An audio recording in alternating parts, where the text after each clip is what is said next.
जो दुकान पर बैठकर कमाया वो बच्चों के लिए होगा, जो मंदिर में एक क्षण जाकर एक लोटा जल चढ़ाया ये आपके अंत अवस्था के लिए होगा और उस परमात्मा से मिलन के लिए होगा। बाबा से निवेदन कर कर आओ। मुझे विश्वास है ज़्यादा से ज़्यादा अगर समय मेरे बाबा ने लिया ना तो 2 महीना, 1.5 महीना, 2.5 महीना, इससे ज़्यादा नहीं लेगा। बाबा कार्य सफल कर ही देगा। विश्वास रखकर शिव। एक बात श्रेष्ठता में कही गई है, सांप के फन में जहर होता है। बोलो सही है कि गलत है?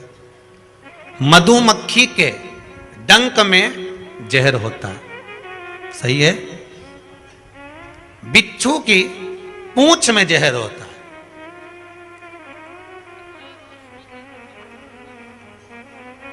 पर मनुष्य जो छल करने वाला होता है, कपट करने वाला होता है, एक दूसरे को धोखा देने वाला, झूठ बोलने वाला, छल करने वाला जो होता है, उसके तो रोम रोम में जहर होता है। कब कहां से डसेगा मालूम ही नहीं पड़ पाएगा। पर सांप को तो पहचान कर कह दोगे कि ये काटने वाला है। बोलो सही है कि गलत है? बिच्छू को देखकर डर जाओगे कि ये काटने वाला है। मधुमक्खी का डंक देखकर डर जाओगे कि मधुमक्खी काटने वाली है। इंसान को कैसे पहचानोगे कि यह काटने वाला है? मनुष्य को कैसे पहचानोगे कि यह काटेगा? मानव को कैसे पहचानोगे कि ये काटेगा? हो सकता है तुम्हारे नजदीक में रहता हो, तुम्हारे साथ में रहता हो और कई वर्षों तक साथ रह रहा हो, कब काट जाएगा आपको मालूम पड़ेगा? नहीं। सांप को देखकर भर जाएगा कि इस काट सकता है, बिच्छू काट सकता है, सांप, ये मधुमक्खी मुझे डंक मार सकती है, पर मनुष्य को कैसे पहचानोगे? तो शिव महापुराण की कथा एक बात बहुत सुंदर कहती है कि जितने विषैली हैं, मधुमक्खी शंकर जी के पास,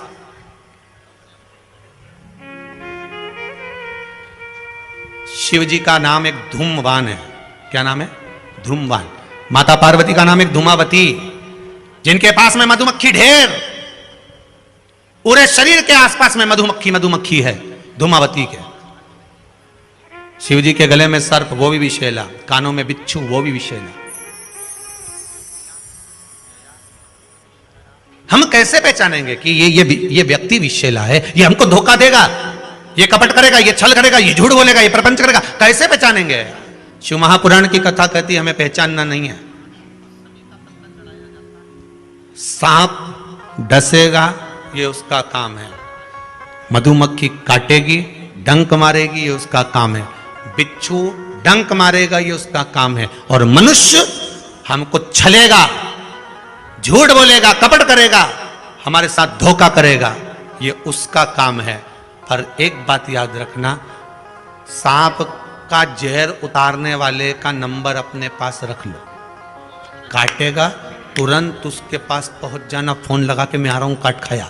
बिच्छू काटे, बिच्छू वाले का नंबर अपने पास रख लो, जैसे ही काटे तुरंत उसके पास पहुंच जाओ। मधुमक्खी काटे तुरंत उसके पास पहुंच जाओ। उसी तरह मनुष्य जब काटे तो श्री शिवाय नमस्तुभ्यम मंत्र याद रखना, बस जहर उतर जाए।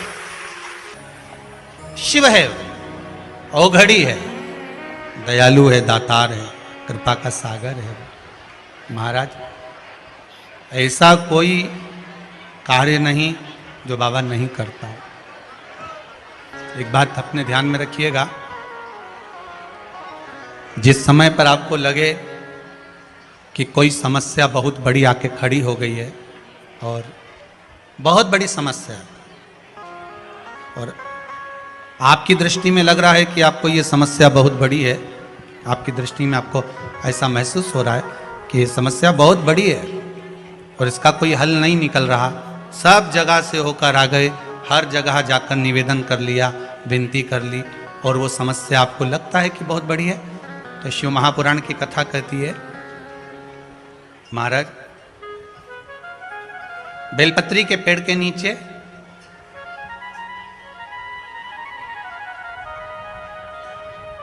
एक छोटा सा शिवलिंग का निर्माण करो। काय का निर्माण करना है?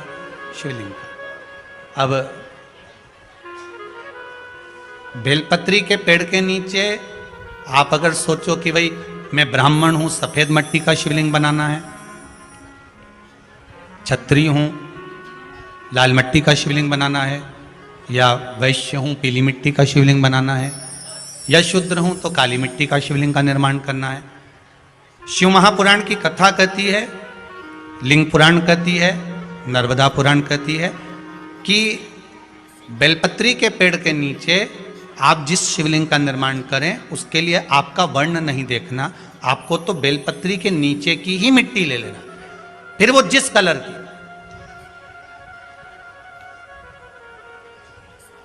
हाँ, अगर आप घर में शिवलिंग का निर्माण कर रहे हो तो आपको वर्ण देखकर मिट्टी लेना है कि हम ब्राह्मण है तो सफेद मिट्टी का शिवलिंग बना ले, वैश्य हैं पीली मिट्टी का बना ले, क्षत्रिय है लाल मिट्टी का बना ले, शूद्र है तो काली मिट्टी का बना ले। पर अगर कोई समस्या बड़ी विकट है और आपको लगता है कि इसका कोई हल नजर नहीं आ रहा, इसका कोई हल ही नहीं दिख रहा है, और ऐसा लग रहा है कि ये उलझते जा रही है गुत्थी, अब सुलझना नहीं है, अब उलझते गई, और लगे कि अब ये सुलझना नहीं है, और अब ये कोई, हमने जितनों को बोला कोई नहीं सुलझा सका, हमने बहुत सोर्स फोर्स सब लगा लिया, तब एक बेलपत्री के पेड़ के नीचे या तो सोमवार को या सोमवार की अष्टमी पड़े उस दिन या फिर प्रदोष के दिन, प्रदोष काल में, प्रदोष काल शिवलिंग का निर्माण कर लो।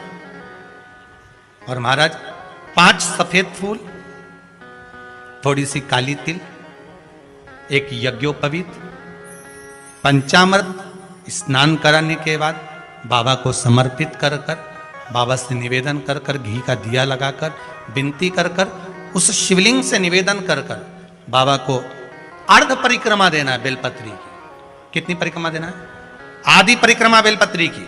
आधी परिक्रमा कैसे? जैसे शिवलिंग का निर्माण आपने यहां करा तो सामने बैठकर अगर आप उठे हो तो आधा बेलपत्र के पीछे जाना और वापस लौट कर आ जाना, पूर्ण परिक्रमा नहीं, अर्ध परिक्रमा कर कर शिवलिंग को नमन कर कर, दीप जब ठंडा हो जाए शिवलिंग को उठाकर निवेदन कर कर विश्राम कर दीजिए। उस कार्य को बोलकर शिवलिंग को जल में विसर्जन करना। कौन सा कार्य? जो सब दूर से आप हार गए और लगा कि अब इसके सिवाय कोई सार तत्व नहीं है, तब करना ये उपाय, तब करिए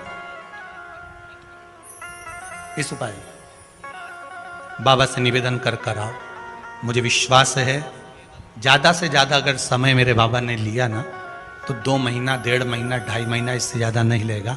बाबा कार्य सफल कर ही देगा।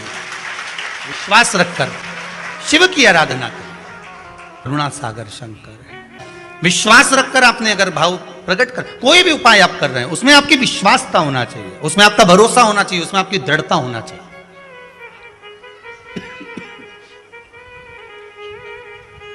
और यदि विश्वास प्रबल है, प्रेम जब अनंत हो गया, रोम रोम संत हो गया।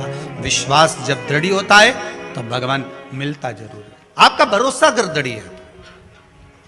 शिव महापुराण में वृंदा का चरित्र आता है। जलंधर के जब प्राण छूटते हैं, वृंदा जब रोती है तो भगवान से कहती है कि आपने मेरा सात्वित्व डिगा दिया और मैंने आप पर विश्वास करा था। भगवान विष्णु ने कहा था कि वृंदा के पति को मारना है, तो शंकर भगवान कहते हैं शिव महापुराण में, मैं वृंदा के पति को नहीं मार सकता क्योंकि वो सात्वित्ववान है, उसकी सात्वित्वता की प्रखरता है।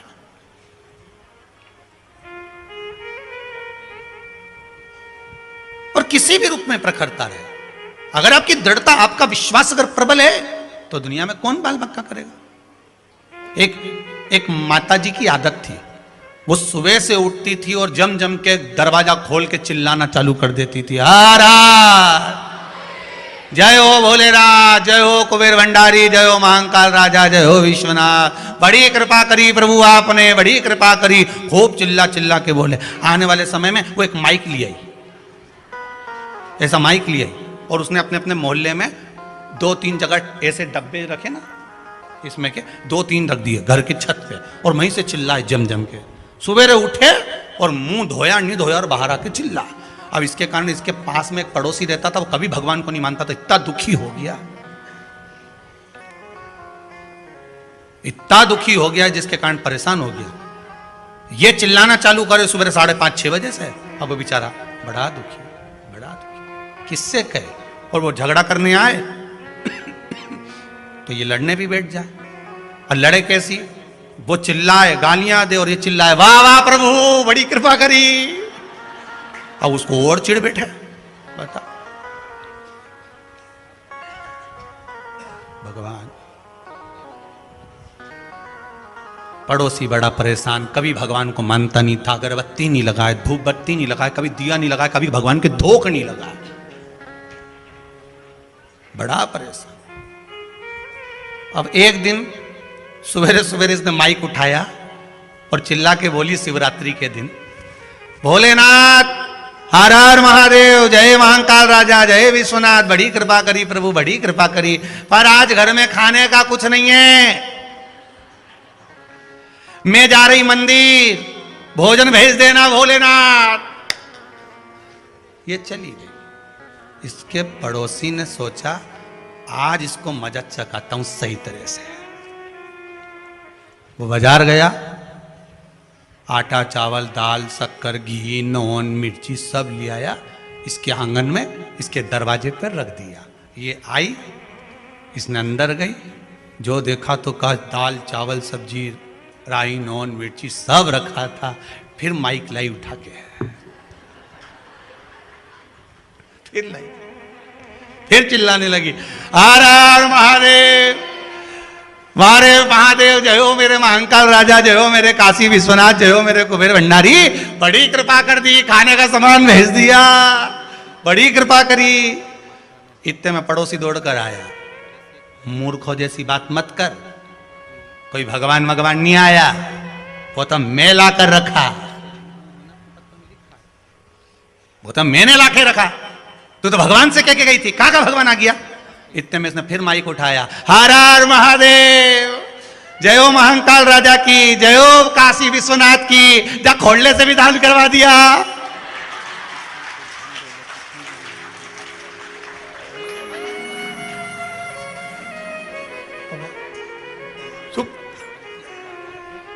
गजब, ये कभी महादेव के नहीं माने, इसे आटा चावल दिलवा दिया, बड़ी गजब कृपा कर, बड़ी गजब। उसने कहा तेरा भगवान आया था देने, मैंने रखा, मेरा जय जयकार कर। उसने कहा मैंने तो महादेव से कहा था, महादेव ने तुझे कहा, तूने लाके रखा, सब महादेव ही तो कर रहे हैं, हम तो केवल निमित्त मात्र। नहीं तो तेरे जैसा रोज सुबह उठ के गाली बके, अब शब्द बोले, ताने दे, आज आटा चावल दे, पर तूने दिया। भोजन करने बैठो, थाली आए उससे पहले टेबल पर कुर्सी पर जहां भोजन कर रहे हो वहां पानी का लोटा, पानी का गिलास पहले भर कर रखो। क्यों? अगर पानी बाद में आएगा, उस पानी पर पानी का बुलबुला रह जाएगा, फेन रह जाएगा, तो वो ब्राह्मण हत्या का अंश है। जो पानी पिएगा उसको ब्राह्मण हत्या लग जाएगी। इसलिए भोजन करने के बाद पानी पिए जब तक उस पर से फेन बुलबुला समाप्त हो जाए।